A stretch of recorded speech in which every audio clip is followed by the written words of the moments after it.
Mesdames et messieurs, bonjour et bienvenue dans une nouvelle édition du débat en ce mardi 6 février 2019. Le président syrien Bachar al-Assad s'est rendu à Téhéran pour une première visite en Iran depuis le début de la crise en Syrie en 2011.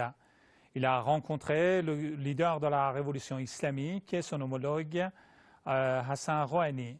Lors de cette entrevue, l'honorable Ayatollah Khamenei a félicité le président Assad, le peuple syrien et les forces armées pour les victoires réalisées sur le terrorisme, soulignant que ces victoires avaient porté un coup sévère au projet américano-occidental, non seulement en Syrie, mais aussi dans la région. Le leader de la révolution islamique a souligné que l'Iran continuera d'aider la Syrie, qu'il a qualifiée de profondeur stratégique de la République islamique d'Iran. La visite du président Assad en Iran montre en effet la solidité des liens entre les deux partenaires stratégiques depuis 40 ans. Cette visite est d'autant plus importante qu'elle intervient à la veille d'une rencontre prévue entre le Premier ministre israélien, Benjamin Netanyahou, et le président russe, Vladimir Poutine, qui sera principalement axé sur la présence de l'Iran en Syrie, une présence qu'Israël cherche à mettre un terme par tous les moyens possibles. Aujourd'hui, dans le cadre de cette édition du débat, nous allons nous pencher sur cette visite exceptionnelle, inédite et historique du président syrien Bachar al-Assad en Iran. Veuillez rester avec nous jusqu'à la fin de cette émission. Le leader de la révolution islamique a reçu ce lundi 25 février à Téhéran le président syrien Bachar al-Assad. Les Américains et leurs alliés ont échoué en Syrie et ils sont en colère.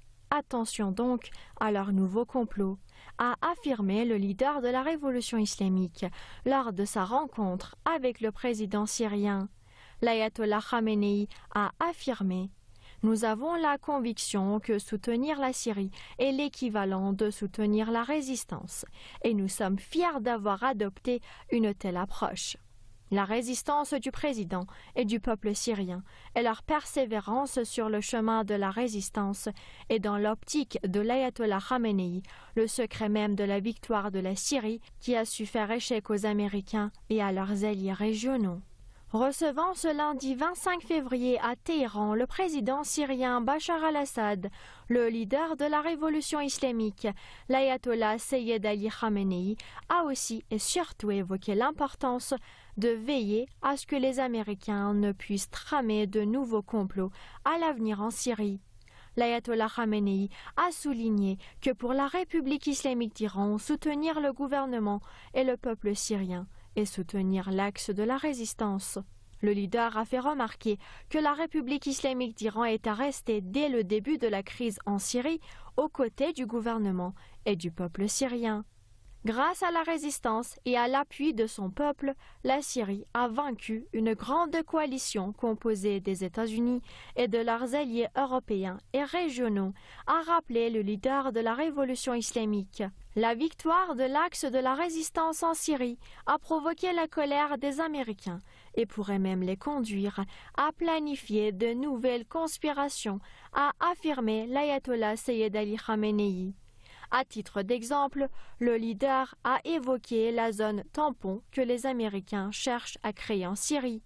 Il s'agit là d'un exemple de leur dangereux complot qu'il va falloir écarter avec force, a-t-il souligné. Le plan américain pour se réserver une présence efficace à la frontière irako-syrienne constitue un autre exemple des complots états-uniens d'après le leader de la révolution islamique. À ce sujet, l'ayatollah Seyyed Ali Khamenei a précisé: l'Iran et la Syrie représentent la profondeur stratégique l'une de l'autre. Le pouvoir et l'identité même du courant de la résistance dépendant de cette liaison stratégique constante, et sur ce fond, l'ennemi ne pourra jamais réaliser ses plans. L'ayatollah Khamenei a également prié pour la réussite du peuple syrien tout entier, ainsi que pour la santé du président Assad et sa famille.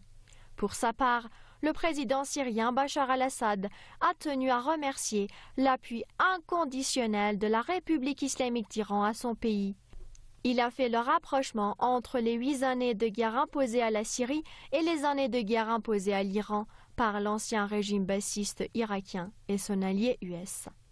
Assad a fait aussi allusion aux efforts divisionnistes des Américains et de leurs alliés régionaux afin de semer la discorde entre différentes ethnies ou religions en Syrie pour dire « Ces agissements ont donné le résultat inverse. À l'heure actuelle en Syrie, les Kurdes et les tribus entretiennent de bonnes relations avec le gouvernement et même certains groupes ayant des antécédents en termes de différends, voire d'affrontements avec le gouvernement, prennent position aujourd'hui aux côtés du gouvernement, aux grandes dames des États-Unis et de l'Arabie saoudite. » Pour finir, le président Assad a ajouté que Téhéran et Damas devraient penser à étendre en permanence leurs relations économiques.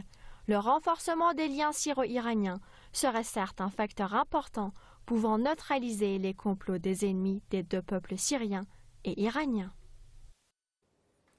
Retour au plateau de l'émission du débat. Merci de votre fidélité. Je vais tout de suite vous présenter nos invités pour cette émission. Nous sommes en ligne depuis Alsace avec Maître André Chamy, juriste international et sociologue, et depuis Damas avec Madame Aïssar Midani, analyste franco-syrienne des questions internationales.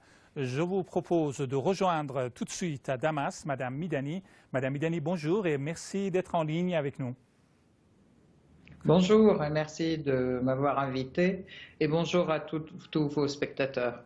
Madame Midani, il y a 2 jours, justement, avec vous, on parlait de nouveaux complots des Américains et de leurs alliés en Syrie, que la Syrie, en effet, faisait toujours l'objet de diverses machinations, non seulement du camp occidental, du régime israélien, mais aussi de leurs alliés dans la région. Et dans ce contexte, justement, le président Assad s'est rendu à Téhéran pour la première fois depuis 2011. Quel est le message de cette visite historique, Madame Midani? En fait, comme vous le dites, c'est une visite historique. Un grand message de cette visite, d'abord, le président Assad qui va en fait rendre visite à l'Iran. C'est le grand allié stratégique pendant toute cette guerre, en fait, contre le terrorisme et contre les forces impérialistes qui les soutiennent. C'est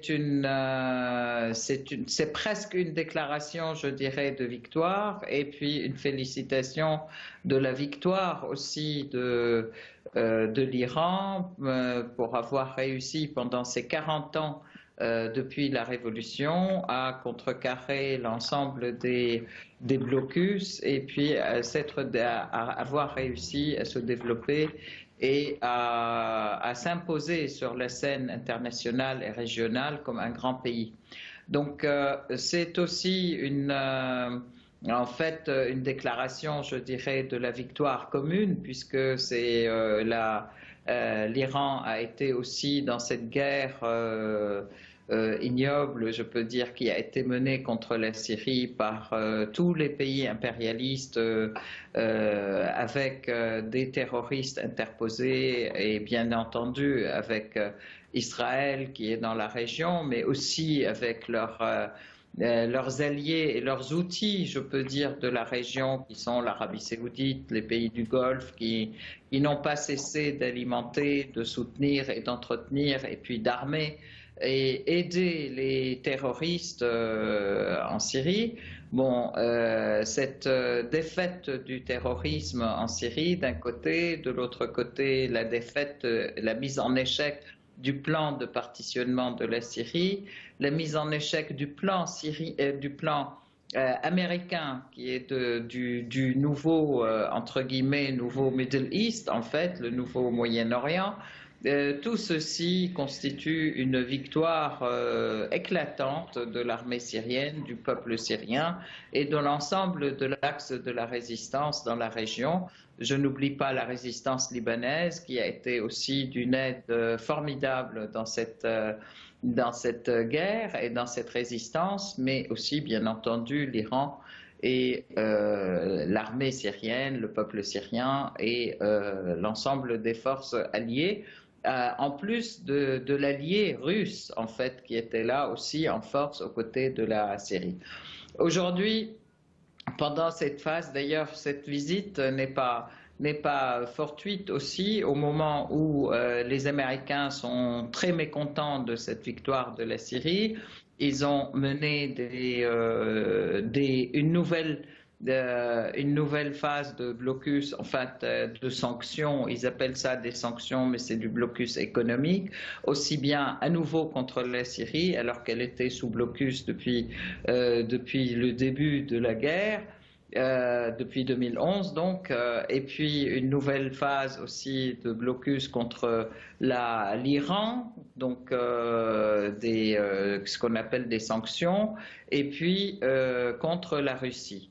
Alors qui vise à interdire à l'Iran de vendre son pétrole, qui vise toutes les compagnies qui traitent avec la Syrie, qui vise toutes les compagnies qui traitent avec l'Iran, et ainsi toutes les compagnies et tous les pays. Mais de la même manière aussi avec la Russie. Tout ceci, justement, ne fait que resserrer les liens entre la Syrie, l'Iran, le Liban, le Hezbollah, la résistance libanaise, et on l'espère de plus en plus aussi avec l'Irak, hein, et la Russie aussi. Donc ça ne fait que resserrer les liens pour pouvoir résister et créer une alternative, une alternative économique qui permet de surmonter le blocus économique qui vise à étrangler.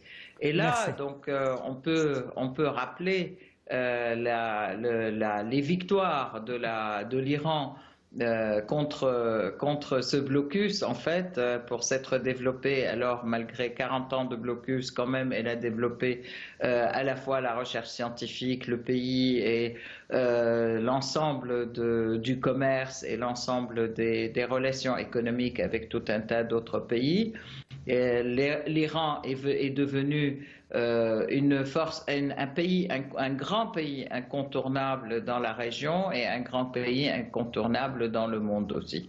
Donc c'est par cette résistance, je voudrais aussi rappeler, et ils ont rappelé d'ailleurs tous les deux, que comme par le temps du père de Bachar al-Assad, le président Hafez al-Assad, qui a été aux côtés de l'Iran aussi pendant cette guerre de 8 ans aussi qui a été menée par l'Irak et des Américains et ces instruments du Golfe aussi, de l'Arabie Saoudite, etc. Donc pendant 8 ans, la Syrie a été aux côtés de l'Iran et aujourd'hui, à l'inverse, l'Iran est aux côtés de la Syrie aussi, dans cette guerre qui est occidentale, impérialiste, qui est menée contre la Syrie depuis 2011. Merci pour ces précisions, Madame Midani. Restez avec nous, s'il vous plaît. Nous sommes également en ligne, je vous le disais en début de cette émission, avec Maître André Chamy, juriste international et sociologue depuis Alsace. Maître Chamy, bonjour et merci d'avoir accepté notre invitation. Merci à vous. Maître Chamy, alors cette visite historique du président Assad en Iran a eu en effet de larges répercussions dans les milieux médiatiques régionaux et internationaux. Madame Midani l'a rappelé, bien sûr, c'est une déclaration de victoire de l'axe de la résistance en général. Dans quelle mesure cette visite illustre la profondeur stratégique, Maître Chamy, des deux pays? Là, à mon sens, il ne serait pas nécessaire de démontrer la profondeur stratégique des uns par rapport aux autres, mais à mon sens, et je pense qu'il faudrait regarder ça de près, là, le regard est porté sur l'approfondissement des relations, c'est-à-dire d'être porté encore à un niveau supérieur de coopération bilatérale. Puisque, effectivement, là, on a fait face à une crise. Cette crise dure depuis 8 ans. La sortie de crise s'approche. Les ennemis deviennent de plus en plus féroces, c'est-à-dire comment faire face à la nouvelle phase d'agression, parce que cette région continuera d'être agressée, soit jusqu'à une victoire qui sera reconnue définitivement, soit jusqu'à la mort, si je veux dire, parce que là, aujourd'hui, c'est une guerre de survie. Et et l'Iran n'a pas envie de mourir, la Syrie n'a pas envie de mourir, les peuples de la région n'ont pas envie de mourir. Par conséquent, la seule solution est d'améliorer ou d'augmenter la coopération au sein de l'axe de la résistance pour faire face à la prochaine crise ou à la prochaine agression. Parce qu'il faut toujours viser plus loin et ce n'est pas parce que ça a l'air de se calmer que c'est réellement calme. Et aujourd'hui, les questions se posent sur la nature de la coopération militaire future. Est-ce que ça va être tout simplement comme ça se passe actuellement, c'est-à-dire si jamais l'un ou l'autre a besoin, à ce moment-là, de l'aide de l'autre partie ou de l'aide des autres forces, on vient juste lui porter secours, ou il faut qu'il y ait une présence constante de part et d'autre, c'est-à-dire une coopération militaire syriens viennent coopérer à Téhéran avec leurs homologues iraniens et les militaires iraniens, avec toutes leurs forces, si j'ose dire, se rapprochent de leurs homologues syriens en territoire syrien parce que le danger reste imminent et on ne peut pas se contenter aujourd'hui d'imaginer une lutte contre des factions armées comme cela s'est passé, même si ces factions armées ont été dangereuses et ont été d'une agressivité inenvisageable. Là, il faut se préparer à une idée de confrontation peut-être généralisée. Cette confrontation ne semble pas être écartée par l'axe américano-sioniste. C'est toujours sur la table et si on s'y prépare pas, bien entendu, on risquerait d'être pris par surprise. Et à mon sens, il faut se préparer sur ce plan-là de très près et envisager le pire pour éventuellement avoir le meilleur.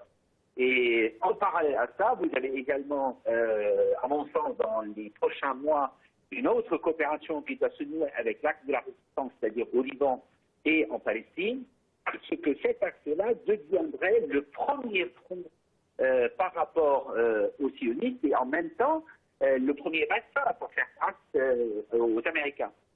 Et l'Iran ne sera pas seul, et la Syrie ne sera pas seule, le Liban ne sera pas seul, et bien entendu, les Palestiniens ne seront pas seuls. Ce qui a été annoncé il y a très peu de temps par Saïd al-Nasrallah, son annonce donnée, je dirais, à mots couverts, donne le ton, me semble-t-il, pour la confrontation future, et en tout cas pour les préparatifs futurs concernant cet axe de la résistance. Merci, Maître Chami. En parallèle à ça, je rajouterai juste un mot, une coopération économique doit être plus approfondie pour accompagner cette coopération politique et militaire. Merci. Restez avec nous, s'il vous plaît. Madame Midani, donc, bien sûr, les ennemis de l'axe de la résistance ne pourront pas avaler si facilement cette défaite cuisante. Ils vont tramer de nouveaux complots. Et justement, le leader de la révolution islamique a souligné la nécessité de faire face aux nouveaux complots alors du front de l'ennemi. Ceci étant dit, donc, il faudrait s'y préparer, comme l'a fait remarquer Maître Chami. À quel scénario faudrait-il s'attendre, justement, de la part des ennemis du tandem américano-sioniste, notamment, d'autant plus que cette visite du président Assad en Iran intervient à la veille de la rencontre entre Benjamin Netanyahou et le chef du Kremlin? Effectivement, il y a cette rencontre qui se dessine demain, mais d'un autre côté, n'oublions pas qu'il y a eu hier, il y a 2 jours à Sharm el-Sheikh, une rencontre de l'ensemble des pays arabes qui sont les laquais des Américains avec les Européens qui ont traité des questions de la région, les questions du danger iranien. N'oublions pas aussi qu'il y a eu la réunion à Varsovie qui a mis en avant aussi le danger iranien. Alors on sait qu'Israël est en train de faire tout pour dire de toute façon il faudra enfin c'est un prétexte pour agresser la Syrie. C'est arrivé déjà il y a à plusieurs reprises où ils prétendent comment dire, bombarder les bases iraniennes. Ils prétendent agir contre la présence iranienne en Syrie.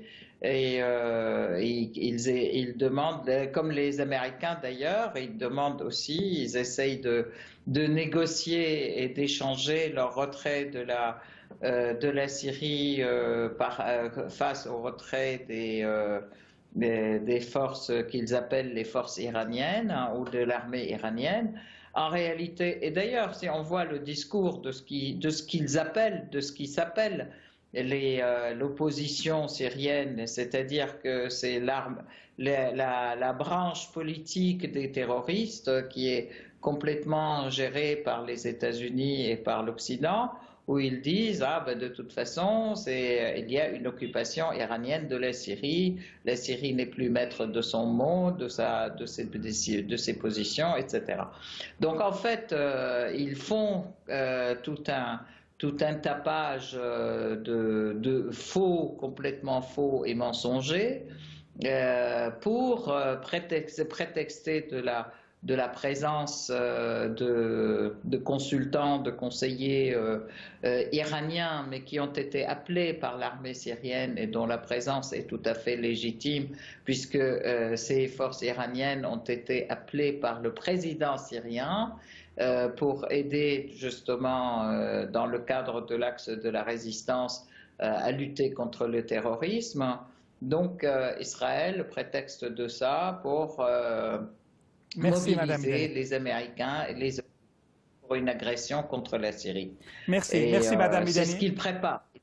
Merci. Si vous permettez, alors nous allons poser une toute dernière question à Maître Chamy. Maître Chamy, avec ces évolutions qui s'accélèrent, donc, il faudrait s'attendre à des changements majeurs, non seulement dans le rapport de force sur le terrain, mais aussi sur le plan politique. Absolument. D'ailleurs, sans ces évolutions notables et radicales même, évidemment, on risquerait d'être affaibli par rapport à la prochaine période. Moi, je ne suis pas particulièrement optimiste par rapport à la prochaine période, parce que quand les ennemis ont subi un tel échec cuisant, ils n'ont pas l'habitude de l'admettre. On connaît les Américains depuis les années 50, ils sont toujours à attaquer cette région-là à travers différentes bases, tantôt contre l'Iran, tantôt contre l'Égypte, tantôt contre la Syrie, tantôt contre le Liban, mais en réalité, ce n'est pas contre un pays, c'est contre un esprit. À partir du moment où vous résistez à la puissance américaine, à partir du moment où vous faites face à leur volonté hégémonique, et bien entendu, vous devez, selon leur logique, selon leur stratégie, en subir les conséquences. Et d'ailleurs, leurs menaces ne sont plus des menaces voilées maintenant. Quand ils menacent, ils le disent et ils le mettent immédiatement à l'exécution. Nous nous rappelons toujours de ce qu'a dit à l'époque un responsable américain qui s'appelait Michel Flournoy au président Assad, que s'il ne se détachait pas de l'Iran et de Hezbollah, bien entendu, il subirait les foudres d'une révolution populaire. C'est-à-dire, c'est une reconnaissance explicite comme quoi il téléguise ces prétendues révolutions populaires qui ne sont que des mouvements de foule animés, orchestrés et manipulés de l'extérieur. Et à partir du moment où vous reconnaissez que vous êtes derrière tout ça, ça veut dire que vous allez recommencer et recommencer encore et encore jusqu'à ce qu'il y ait une victoire définitive, c'est-à-dire qu'il y a un épuisement de l'une des parties. Les Américains sont en train de s'épuiser et surtout face maintenant à de nouvelles puissances et face également à une vague à travers le monde qui ne veut plus de leur décision unilatérale de gérer le monde, l'histoire va dans le bon sens. Là, la question n'est qu'une question de temps. Est-ce qu'on va tenir pendant cette période-là jusqu'à ce qu'on devienne l'exemple? L'Iran l'a montré, la République islamique d'Iran, à travers l'exemple qu'il a montré dans le cadre de cette révolution depuis 70 jusqu'à maintenant, comment ce pays a évolué, comment il s'est développé et comment il a pu faire face à toutes ces menaces. Évidemment, c'est un exemple à suivre. Les autres pays seraient de plus en plus tentés par cet exemple-là. Merci, Maître Chamy. Les Américains. Maître Chami, juriste international et sociologue depuis Alsace. Aïssar Midani, analyste franco-syrien des questions internationales depuis Damas. Merci infiniment d'avoir bien voulu répondre à nos questions pour cette émission. Merci beaucoup. Voilà, c'est la fin de cette émission. Merci de votre attention. Excellente soirée à toutes et à tous. Au revoir et à très bientôt.